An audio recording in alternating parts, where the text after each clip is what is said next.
बंदी छोड़ सतगुरु रामपाल जी भगवान की जय। बंदी छोड़ की सभी पुण्यात्माओं को दास का सत साहेब। तो पुण्यात्माओं, पूर्ण परमात्मा आज सतगुरु रूप में प्रकट है 8 सितंबर 1951 से। तो उस पूर्ण परमात्मा का गुणगान कर रहे हैं वाणियों के माध्यम से।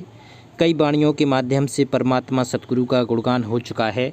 आज बहुत ही महत्वपूर्ण वाणी है, बहुत ही गूढ़ रहस्य। पुण्यात्माओं, अगर आज की ये गुत्थी सुलझ गई तो ये मान के चलिए कि आप सतलोक के जाने के पात्र ही हो गए हैं। आप में वो योग्यता आ गई है कि आप वास्तव में सतलोक जाने की योग्यता रखते हैं। भक्ति संचरित हो गई है और अपने सतगुरु को ही पूर्ण परमात्मा मानने लगे हैं। तो वाणी करते हैं शुरू। नाम लिए से सब बड़े, रिंचक नहीं कसूर, गरीब दास के चरणों की मैं सिर पर डारूं धूर। तो पुण्यात्मा, ये बहुत ही गूढ़ रहस्य है इसमें कि नाम लिए से सब बड़े, रिंचक नहीं कसूर।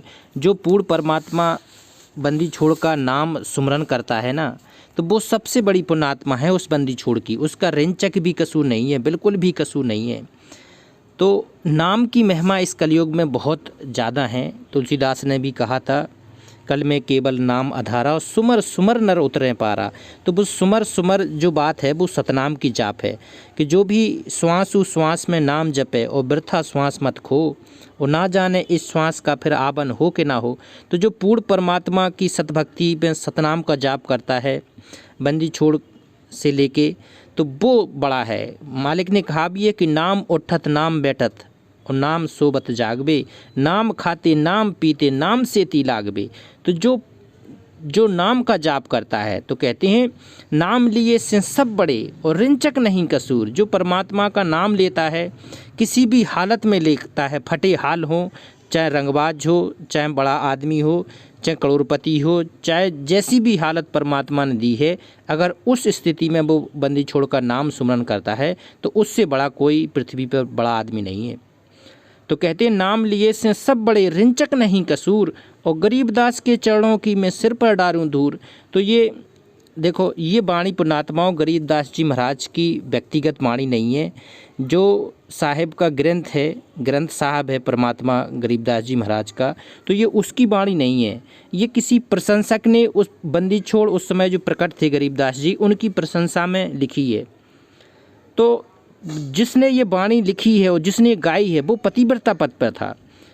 उसको अपने गुरु ही परमात्मा मान के अपना सुमरन करता था और उसकी दृष्टि में उसका गुरु पूर्ण परमात्मा था। तो वो जो भगत जो अपने गुणगान में गाता था, तो वो उसका नंबर 1 का काम था। देखो, यहाँ सरलात में भी सतगुरु ने लिखा है कि यह वाणी संत गरीबदास जी की अपनी नहीं है, यह किसी प्रशंसक ने बनाई है जिसने आरती के साथ साखी जोड़ी है। फिर भी हमारे लिए संत गरीबदास जी क्या हैं? आदरणीय हैं। अब वर्तमान में हमारे लिए गरीबदास जी क्या हैं? आदरणीय हैं, पूज्य नहीं है। पूज्य केवल हमारा बंदी छोड़ सतगुरु है, इसके अलावा कोई भी पूज्य नहीं है। क्योंकि जो पतिव्रता होती ना, उसका एक ही पति होता है, और जो भगत होता है ना, जिसे सतलोक जाना होता है, उसका भी एक परमात्मा होता है, सतगुरु ही परमात्मा होता है। तो यहाँ अगर अपने विवेक से, अगर अपनी आत्मा से, अपनी पतिव्रता धर्म से अगर कोई पुण्यात्मा कह दे कि नाम लिए से सब बड़े, रिंचक नहीं कसूर, सतगुरु रामपाल जी के चरणों की मैं सिर पर डारूं धूर, तो वो पतिव्रता पद पे है जो अपने सतगुरु के चरणों की सिर पर डारे धूर। क्योंकि हमारे लिए गरीबदास जी आदरणीय हैं, पूज्य नहीं है। तो इसमें हम भी प्रशंसक हैं, हम अपने सतगुरु को पूर्ण ब्रह्म मानते हैं, तो इसमें कोई दोष नहीं है। तो पुण्यात्मा, ये बहुत ही अपने अपने आत्मा की बात है, अपने अपने ज्ञान की बात है, अपने अपने स्तर की बात है। अगर आपको ये बात इस स्तर पर नहीं जम रही है तो गरीबदास के चरणों की सिर पर डारूं धूर आप कह सकते हैं। क्योंकि गरीबदास जी भी उस समय पुण्यात्मा थे, सतगुरु रूप में थे, तो उसका भी आपको लाभ मिलेगा। लेकिन जो पतिव्रता भगत होगा वो अपनी बंदी छोड़ का ही नाम लेगा कि सतगुरु रामपाल जी के चरणों की मैं सिर पर डारूं धूल। फिर भी हमारे लिए संत गरीबदास जी आदरणीय हैं। हम इन्हीं की अमृत वाणी से ज्ञान ग्रहण करते हैं, साधना करते हैं। संत गरीबदास जी का मानव मात्र पर विशेष उपकार है, इसलिए संत गरीबदास जी को भुलाया नहीं जा सकता है। जिस महान आत्मा को परमात्मा मिले हैं उनका नाम बोलने से भी पुण्य होता है। तो पुण्यात्मा, हम भी नहीं बुला सकते गरीबदास जी महाराज को। लेकिन भुलाने का मतलब ये नहीं है कि हमारे लिए पूज्य हैं। हमारे तो बंदी छोड़ सतगुरु रामपाल जी भगवान ही पूज्य हैं। आगे देखते हैं, जिस मंडल साधु नहीं, नदी नहीं गुंजार, तज हंसा वो देसणा जहाँ यम की मोटी मार। देखो, कहते हैं जिस मंडल साधु नहीं और नदी नहीं गुंजार। यहाँ परमात्मा ने दो बातें कह दी हैं। अगर आप भगत हैं और अगर आपको पूर्ण सद्गुरु नहीं मिले तो पृथ्वी लोक से ही छोड़ देना चाहिए। ऐसे लोक में जहाँ काल का 24 घंटे बार रहता है, एक क्षण भी रहना उस भगत के लिए ठीक नहीं है। और जहाँ नदी नहीं गुंजार, जहाँ बस्ती है और नदी नहीं है, पानी का स्रोत नहीं है, तो उसको भी छोड़ देना चाहिए। उत्तज हंसा वो देशना जहाँ यम की मोटी मार। तो पुण्यात्माओं, आज पृथ्वी लोक पे वो पूर्ण संत बंदी छोड़ सतगुरु के रूप में पूर्ण परमात्मा सत कबीर आज प्रकट है। तो कहती हैं इस पृथ्वी पर एक एक श्वास उस पूर्ण परमात्मा के स्मरण में लगा देना ही सही है। कहते हैं इस मंडल में आज साधु है और नदी भी चारों ओर गुंजार कर रही है उस बंदी छोड़ के पुण्य प्रताप से। बंदी छोड़ के आशीर्वाद दे। तो ये अब जब तक नहीं छोड़ना है, जब तक इसमें पूरी भक्ति हो के सत भक्ति करके हम लोग पार नहीं हो जाएं। तो ये बहुत ही कहते हैं असंख्य युगों के बाद ये दाव लगता है कि जब पिछली पीढ़ी में मानव शरीर होता है और सतगुरु रूप में वो पूर्ण परमात्मा प्रकट होता है। तो आज दाव लगा है युगों युगों बाद, तो इसमें पूर्ण रूप से आपको सतभक्ति में ही लगाना है। यहाँ मालिक ने क्या कहा है, संत गरीबदास जी ने कहा है कि जिस मंडल इलाके क्षेत्र में संत नहीं है और नदी अर्थात जल स्रोत नहीं है, तो हे अंश शुद्ध भगत उस क्षेत्र को त्याग कर दें। वहाँ पर काल के यम की प्रताड़ना भारी है। वहाँ के व्यक्ति अच्छे नहीं हैं, उनके पुण्य नहीं है। जैसे मरुस्थल में जल का अभाव होता है, वहाँ जीवन नरक बन जाता है। तो ये ठीक का समय है, इसलिए ये पृथ्वी भी सही है क्योंकि पूर्ण संत है, और नदी भी सही है, जल भी सही है। परमात्मा सारी व्यवस्था कर रहा है। किस लिए कर रहा है कि अंतिम श्वास तक सतभक्ति करके अपने निजलोक सतलोक जा सके। तो ये बड़ी बात है। आगे देखते हैं, जिन मिलते सुख उपजे मैटे कोट उपाध, और भवन चतुर्दश ढूंढिए परम स्नेही साध। कहते हैं जिन मिलते सुख उपजे, जब वो पूर्ण परमात्मा सद्गुरु रूप में मिलता है ना, तो सुख होता है ना, वो आत्मिक सुख मिलता है। शारीरिक सुख तो देता ही देता है परमात्मा, लेकिन जो आत्मा का सुख है वो बहुत बड़ा सुख होता है। कहते हैं जो सुख आत्मिक सुख है ना, तो उसके चेहरे पर भी दिखता है, उसके नूर पर दिखता है। और मैटे कोट उपाध, उसके दिमाग में जो उपाध मतलब उत्पाद चलते हैं ना, करोड़ों उत्पादों को वो यूं ही ख़त्म कर देता है। उस बंदी छोड़ का नूर, बंदी छोड़ का चेहरा, बंदी छोड़ का जो सार शब्द है, तो वो सब कुछ यूं ही मिटा देता है, कर्म के जाल भी काट देता है। और भवन चतुर्दश ढूंढिए परम स्नेही साथ। कहते हैं 14 लोकों में भवन चतुर्दश, 14 लोकों में ऐसे पूर्ण संत को ढूंढ दीजिए जो परम स्नेही साथ, जो पूर्ण संत है, जिसका साथ, जिस संगत, जिस सतगुरु के पूर्ण संगत से सतलोक की प्राप्ति हो सके। अगर आपको 21 भवनों में भी मिल जाए ना, 21 लोकों में भी मिल जाए ना, तो वो पुण्य है। कि कहते हैं भुवन चतुर्दश, चतुर्दश में ढूंढिए परम स्नेही साथ, वो पूर्ण परमात्मा ढूंढ लीजिए।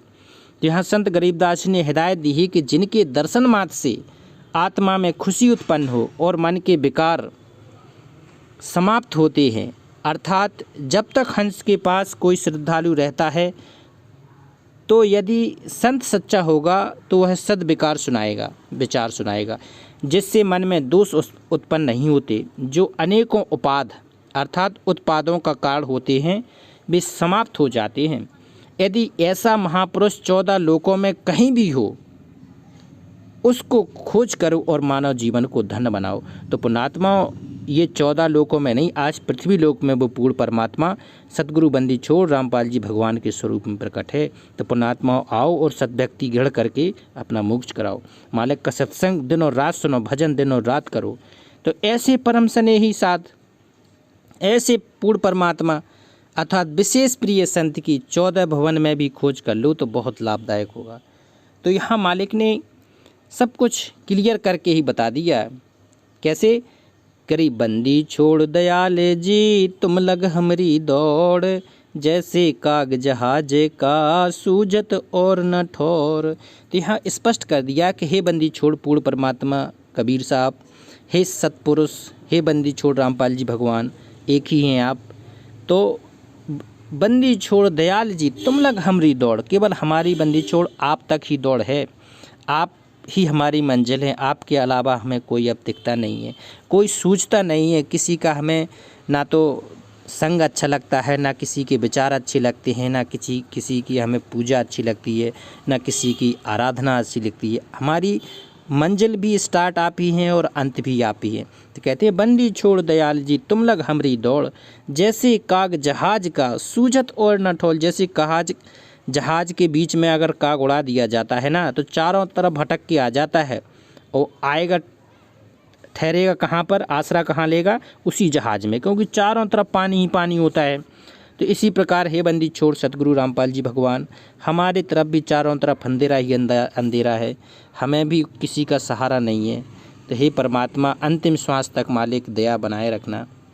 तो यहाँ देखो, हे बंदी छोड़ दयावान परमेश्वर जी, हम तत्वज्ञान युक्त भक्तों संतों की दौड़ आप तक है, अर्थात प्राथमिक तथा अंतिम स्थान आप ही हैं। उदाहरण भी सटीक बताया है कि जैसे कोई कौआ समुद्री जहाज में बैठा है, समुद्र में जहाज के साथ दूर चला जाता है, उस समय उसको जहाज के अतिरिक्त कोई सुरक्षित स्थान दिखाई नहीं देता है।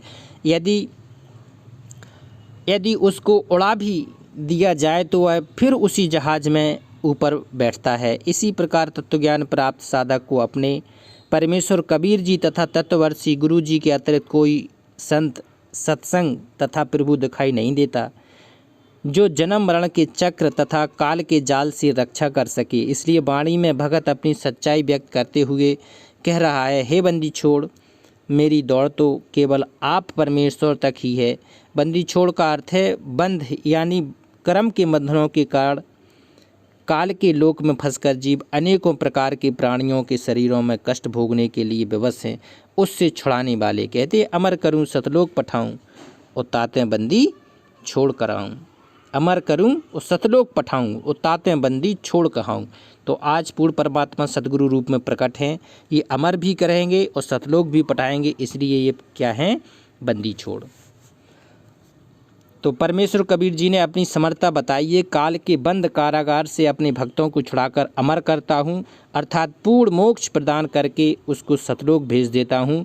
गीता अध्याय 18 के श्लोक 62 में कहे, शाश्वतम स्थानम, अर्थात सनातन परम धाम तथा परम शांति को जो प्राप्त कराता है, उस परमेश्वर की शरण में जा अर्जुन। वह परमेश्वर गीता ज्ञान देने वाले से अन्य है, वह परमात्मा शाश्वत स्थान प्राप्त कराता है। इस अमृत वाणी में भी परमेश्वर कबीर जी ने स्वयं प्रमाण भी दिया है कि उस अपने भगत को सतलोक पठाऊं, अर्थात सतलोक में भेज देता हूँ, इसलिए मैं बंदी छोड़ कहलाता हूँ। मेरा तथा मेरे पात्र संत का हमारा नाम बंदी छोड़ है और हमारा ठाम यानी स्थान अमर अजर पूर्ण रूप से अविनाशी है। देखो अध्याय 4 के श्लोक 32 में भी प्रणाम है, उसिक असी परम शांतिदायक वह कबीर असी, कबीर देव अर्थात कबीर प्रभु है, वही अंगारी है पाप का नाश करने वाला, वही बम्भारी है, देखो बंधन को काटने वाला, अर्थात वह कबीर देव ही कर्म बंधनों का शत्रु है। उसको बंदी छोड़ अर्थात बंधनों का नाश करने वाला, काल की बंध से छुटाने वाला कहते हैं। वह परमात्मा ज्योतिर स्वयं प्रकाशित है, रितधामा सतलोक बाला, सतलोकवासी अर्थात अमर लोक में रहता है। तो पुणात्मा उस पूर्ण परमात्मा का गुणगान करो दिन और रात, तभी कुछ होने वाला है। ये आज सतगुरु रूप में मिल गया है, ये बहुत बड़ी बात है। युगों युगों के संस्कार जुड़ते हैं तब ये सतगुरु समझ में आता है। तो एक बार उस पूर्ण परमात्मा का जयकारा लगाएंगे। बंदी छोड़ सतगुरु रामपाल जी भगवान की जय। सत साहेब।